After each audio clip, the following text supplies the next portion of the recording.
పౌర విమానయాన శాఖ మంత్రివర్యులు గౌరవనీయులు శ్రీ కింజరాపు రామ్మోహన్ నాయుడు గారిని ఈ సందర్భంగా మాట్లాడవలసిందిగా కోరుతున్నాను.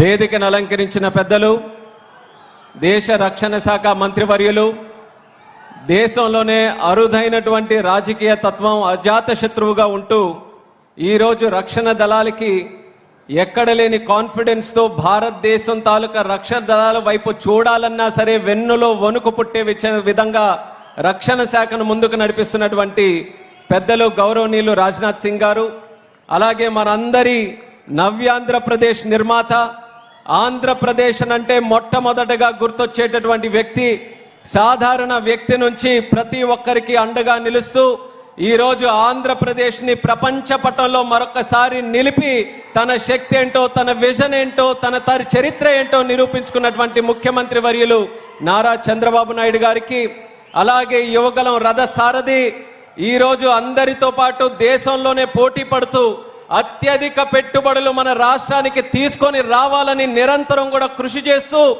అంచెలంచెలుగా ఈ 2 సంవత్సరాల్లో లక్షల ఉద్యోగాలు మన రాష్ట్రానికి తీసుకొని వచ్చినటువంటి యువ నాయకుడు సోదరులు నారా లోకేష్ అన్న గారికి, వేదికను అలంకరించినటువంటి మంత్రివర్యులు అనగాని సత్యప్రసాద్ గారు, సత్య యాదవ్ గారు, సవితమ్మ గారు, టీజీ భరత్ గారు, అలాగే మన భారత్ ఫోర్జ్ నుంచి విచ్చేసినటువంటి మన బాబా కళ్యాణి గారు, వేదికను ఎంతో మంది అతిరథ మహారథులు అందరూ కూడా విచ్చేశారు. వాళ్ళందరితో పాటు మా అనంతపురం జిల్లా పుట్టపర్తి ప్రజానికానికి, సోదర సోదరీమణులకి, మా అక్కలకి, చెల్లెలకి, అన్నలకి, తమ్ముళ్ళకి అందరికీ కూడా మరొకసారి నా హృదయపూర్వకమైనటువంటి నమస్కారాలు తెలియజేసుకుంటున్నాను. ఎంతో ఆనందంగా ఉంది. గతంలో రాయలసీమ అన్నా, అనంతపూర్ అన్నా, పుట్టపర్తి అన్నా రాళ్ళు రప్పలు అనేవారు. అటువంటి అనంతపురంలో మన పుట్టపర్తిలో ఈరోజు ఫ్లైట్లు, ఈరోజు ఎంకా లాంటి ప్రాజెక్టులు, అలాగే ఇందాక అన్న చెప్పినట్టు కియా, ఒక పక్కన బుల్లెట్లు, మరొక పక్కన డ్రోన్లు తిరుగుతున్నాయనంటే పుట్టపర్తి తాలూకా రూపురేఖలు మార్చేటటువంటి ప్రభుత్వం మన ఎన్డీఏ ప్రభుత్వం అని ఎంతో గర్వంగా తెలియజేసుకుంటున్నాను. పుట్టపర్తి అనంటే మరొకటి మనకు గుర్తు వచ్చేది భగవాన్ శ్రీ సత్యసాయిబాబా గారు. ఆయన చేసినటువంటి కృషి వల్ల పుట్టపర్తి ప్రపంచంలోనే శాంతికి ఒక ఆధ్యాత్మిక కేంద్రంగా ఉంది. కానీ శాంతి కూడా 2 రకాలు. మనశ్శాంతి, ఇంటర్నల్ పీస్, అంతర్గతంగా ఉన్నటువంటి శాంతి కోసం ఆ రోజు భగవాన్ శ్రీ సత్య సాయిబాబా గారు ప్రశాంతి నిలయం కట్టి ప్రపంచంలో ఉన్నటువంటి వ్యక్తులు శాంతిని కోరుకుంటూ వస్తే దానికి ఒక కేంద్రంగా పుట్టపర్తిని చేశారు.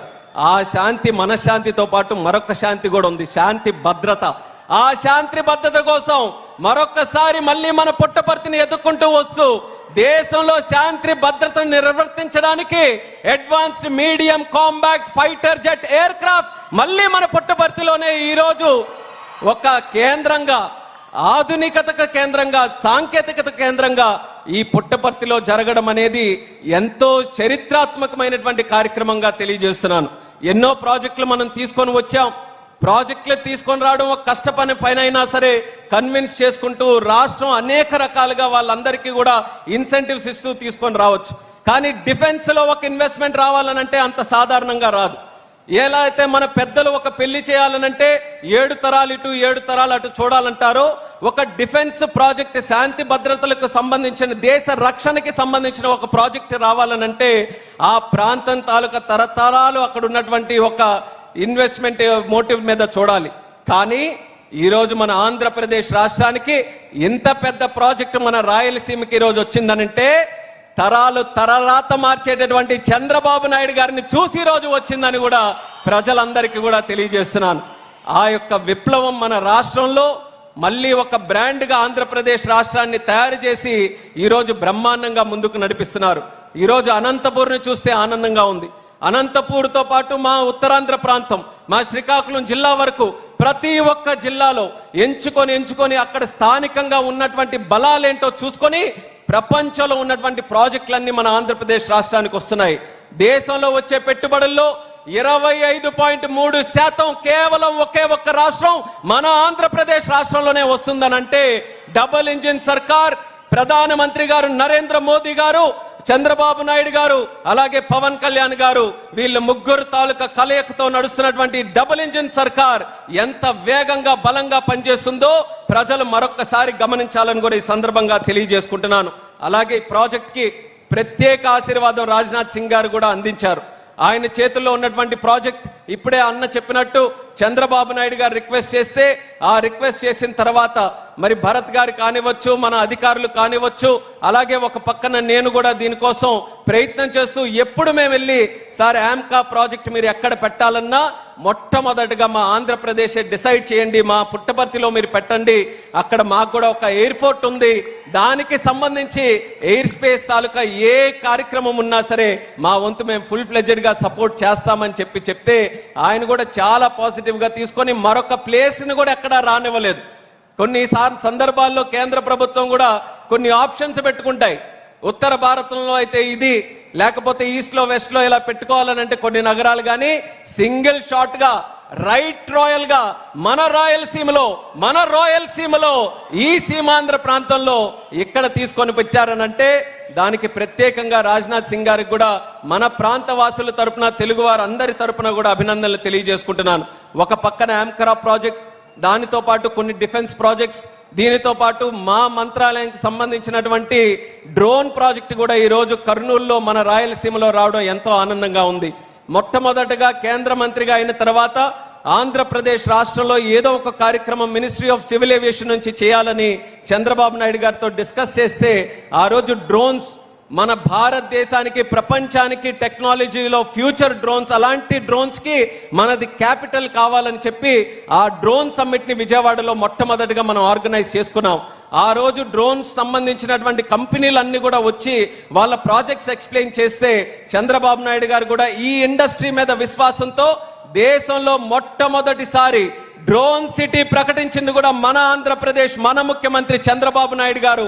అది కూడా ఎక్కడ రావాలనంటే మన కర్నూలులో ఓర్వకల్ నోడ్లో రావాలని చెప్పి ఆ రోజే నిర్ణయం తీసుకున్నారు. ఈరోజు 6 బ్రహ్మాండమైనటువంటి కంపెనీలు డ్రోన్స్ కి సంబంధించి కూడా ఇక్కడ వస్తున్నాయి. వాళ్ళకి ఎప్పుడు కూడా ఒక ప్రాబ్లం ఉండేది, మ్యానుఫ్యాక్చరింగ్ చేస్తున్నారు కానీ డ్రోన్స్ టెస్టింగ్ ఫెసిలిటీ ఎక్కడ కూడా లేదు. అందుకనే వాళ్ళను కూడా కర్నూలు ఎయిర్పోర్ట్ తో కనెక్ట్ చేస్తూ first time in the country sand box facility drone testing కూడా మన ఆంధ్రప్రదేశ్ లో కర్నూలు ఎయిర్పోర్ట్ లో ఈ యొక్క డ్రోన్ సిటీని కనెక్ట్ చేసుకుంటూ మొదటిసారి మనం చేయబోతున్నాం. భవిష్యత్తులో డ్రోన్ శక్తి మిషన్, ఎందుకనంటే ప్రధానమంత్రి నరేంద్ర మోదీ గారికి కూడా ఇది చాలా ఫేవరెట్ అండ్ ఇంపార్టెంట్ సబ్జెక్ట్. అందుకనే డ్రోన్ శక్తి మిషన్ ప్రొడక్షన్ లింక్డ్ ఇన్సెంటివ్ తో పాటు రీసెర్చ్ లింక్డ్ ఇన్సెంటివ్ దీనికి తయారు చేసి ఒక మంచి పథకం కూడా కేంద్ర ప్రభుత్వం నుంచి తయారు చేస్తున్నాం. దాంట్లో డ్రోన్స్ కి సంబంధించి భవిష్యత్తులో పెట్టుబడులు పెట్టడానికి ఎన్నో అవకాశాలు ఉన్నాయి. సో ఆ కార్యక్రమం కూడా మా మినిస్ట్రీ దగ్గర నుంచి చేస్తున్నాం. ఈ రోజు ఆంధ్రప్రదేశ్ రాష్ట్రం అవకాశాల ఆంధ్రప్రదేశ్ గా, పెట్టుబడుల ఆంధ్రప్రదేశ్ గా ఈ రోజు మారుతున్న సందర్భంలో నాకెంతో గర్వంగా ఉంది. దానికి ఈ రోజు కేంద్ర మంత్రిగా పనిచేసే అవకాశం మరి పెద్దలు చంద్రబాబు నాయుడు గారి ఆశీస్సులతో, అలాగే మోదీ గారి తాలూకు ఆశీస్సులతో, ప్రజల తాలూకు ఆశీస్సులతో, అలాగే నాన్నగారు ఎర్రన్నాయుడు గారి ఆశీస్సులతో ఈరోజు అత్యంత చిన్న వయసులో ఒక కేబినెట్ మినిస్టర్ గా తెలుగుదేశం పార్టీ నుంచి, తెలుగు గడ్డ నుంచి ఈరోజు కేబినెట్ లో ఒక అవకాశం నాకు కలిగిందనంటే మరి చంద్రబాబు నాయుడు గారికి ప్రత్యేకమైనటువంటి ధన్యవాదాలు ఈ సందర్భంగా తెలియజేసుకుంటున్నాను. యువతకి ఏ రకంగా ప్రోత్సహిస్తారనడానికి మొట్టమొదట పెద్దపీట వేసింది చంద్రబాబు నాయుడు గారు. అలాంటి యొక్క మినిస్ట్రీ ద్వారా మన రాష్ట్రానికి ఎన్నో విధాలుగా ముందుకు నడిపించాలని మా వంతు కూడా కృషి చేస్తున్నాం. ఎయిర్పోర్ట్లు అదనంగా నిర్మించాలని, కనెక్టివిటీని ప్రోత్సహించాలని ఈరోజు మనకున్న ప్రధానమైన 3 ఎయిర్పోర్ట్లు వైజాగ్, అలాగే విజయవాడ, అలాగే తిరుపతి, ఈ 3 కేంద్రాల నుంచి కూడా ఇంటర్నేషనల్ ఫ్లైట్ స్టార్ట్ చేయాలని ఎంతో కాలం నుంచి కృషి చేస్తూ విశాఖపట్నం నుంచి అబుదాబికి ఫ్లైట్ స్టార్ట్ చేశాం. సింగపూర్ చంద్రబాబు నాయుడు గారు వెళ్ళిన తర్వాత తిరిగి వచ్చి ఫోన్ చేసి ఎట్టి పరిస్థితుల్లో విజయవాడ సింగపూర్ స్టార్ట్ చేయాలనంటే 100 రోజుల్లో విజయవాడ నుంచి సింగపూర్ కూడా ఫ్లైట్ వేశాం. రాయలసీమ తిరుపతి కేంద్రంగా ఎంతో కాలం నుంచి ఎదురు చూస్తున్నారు ఇంటర్నేషనల్ కనెక్టివిటీ కావాలని. అతి త్వరలోనే తిరుపతి నుంచి కువైట్ కూడా ఫ్లైట్ వేసి రాయలసీమ కూడా ప్రపంచ పటంలో పెడతామని ఈ సభాముఖంగా తెలియజేస్తున్నాను. అదనంగా కనెక్టివిటీ కూడా ఇస్తాం. 2023 నుంచి 24 సంవత్సరంలో రాష్ట్రంలో సుమారు 52 మంది ప్రయాణికులు ఉండేవారు. అది మన ప్రభుత్వం వచ్చిన తర్వాత, ఎన్డీఏ ప్రభుత్వం వచ్చిన తర్వాత 24, 25లో ఆ 52 కాస్త 59 లక్షల మంది ప్రయాణికులకి తయారు చేశాం. మళ్ళీ ఈ సంవత్సరంలో, గడిచిన సంవత్సరంలో 59 నుంచి 62.3 లక్షల మందికి ప్రయాణికులను మన రాష్ట్రంలో మనం తయారు చేసుకున్నాం. అంటే అంచెలంచెలుగా ఎయిర్ ట్రావెలర్స్ కూడా మన రాష్ట్రంలో పెరుగుతున్నారు. మళ్ళీ భవిష్యత్తులో మరింత పెరగడానికి మినిస్ట్రీ ఆఫ్ సివిల్ ఏవియేషన్ నుంచి పూర్తి సహాయ సహకారాలు అందిస్తాం. రాయలసీమకి ప్రత్యేకంగా ఒక వెనుకబడినటువంటి ప్రాంతంగా ఎంతో కాలం నుంచి ఇక్కడ ముద్ర వేశారు, మా ఉత్తరాంధ్రకు కూడా అలాగే ముద్ర వేశారు. కానీ ఈరోజు పెద్ద పెద్ద నగరాలు మనల్ని చూసి అసూయ పడుతున్నాయి. ఎక్కడ గూగుల్ లాంటి ఇన్వెస్ట్మెంట్ శాన్ ఫ్రాన్సిస్కో వదిలి విశాఖపట్నం నది ఒడ్డు, మన బీచ్ ఒడ్డున అక్కడ పెడుతున్నారనంటే మా ఉత్తరాంధ్రకి ఎలా ఇన్వెస్ట్మెంట్స్ తీసుకొని వస్తున్నారన్నదానికి అదొక ఉదాహరణ. ఈరోజు ఎన్నో ప్రాజెక్ట్స్ మన రాయలసీమలో కూడా చేశాం. అంటే కంబైన్డ్ డెవలప్మెంట్ ఎంటైర్ స్టేట్ లో, అక్కడ ఇచ్చాపురం నుంచి ఇక్కడ కుప్పం వరకు ఏ ప్రాంతాన్ని విడిచిపెట్టకుండా, ఏ జిల్లాని, ఏ వర్గాన్ని, ఏ విలేజ్ ను కూడా విడిచిపెట్టకుండా సమగ్ర అభివృద్ధి, దేశంలో వికసిత్ భారత్, అలాగే మన దగ్గర స్వర్ణాంధ్రప్రదేశ్ 2047 కోసం అన్ని విధాలుగా ముందుకు నడిపిస్తున్నటువంటి ఎన్డీఏ ప్రభుత్వానికి మీ ఆశీర్వాదం ఎల్లప్పుడూ ఉండాలని మరొకసారి సందర్భంగా కోరుకుంటూ, आदरणीय रक्षा मंत्री राजनाथ सिंह जी को फिर से मैं प्रणाम करता हूं. आपके आशीर्वाद से इतना बड़ा प्रोजेक्ट हमारे यहाँ पे आया है और हमारे तरफ से खास करके मिनिस्ट्री ऑफ सिविल एविएशन जो हम मानते हैं, मैं अपने मिनिस्ट्री में भी बोलता हूं कि हम छोटे भाई हैं मिनिस्ट्री ऑफ डिफेंस के लिए. डिफेंस में कोई भी एडवांसमेंट होता है तो उसका सीधा लाभ सिविल एविएशन को मिलता है. तो इसलिए आज इतना बड़ा फाइटर जेट का प्रोजेक्ट, हमें जरूर विश्वास है इसका कहीं ना कहीं एक लाभ तो हमारे सिविल एविएशन को भी होगा. और खास करके ये हमारे आंध्र प्रदेश में, हमारे रायलसीमा हुआ, इसके लिए बहुत बहुत आभारी हैं आपके और केंद्र सरकार के. वैसे मैं मंत्री तो भारत सरकार का हूं, बट यहाँ पे लोकल बॉय हूं, तो यहाँ पे मेरे को ये स्टेट का भी रिप्रेजेंट करना है. तो ये लोगों के तरफ से केंद्र सरकार से फिर से धन्यवाद देते हुए, खास करके राजनाथ सिंह जी को भी धन्यवाद देते हुए, అందరికీ కూడా మరొక్కసారి నా హృదయపూర్వకమైనటువంటి నమస్కారాలు తెలియజేసుకుంటూ మీ అందరి దగ్గర సెలవు తీసుకుంటున్నాను. జై హింద్, జై భారత్.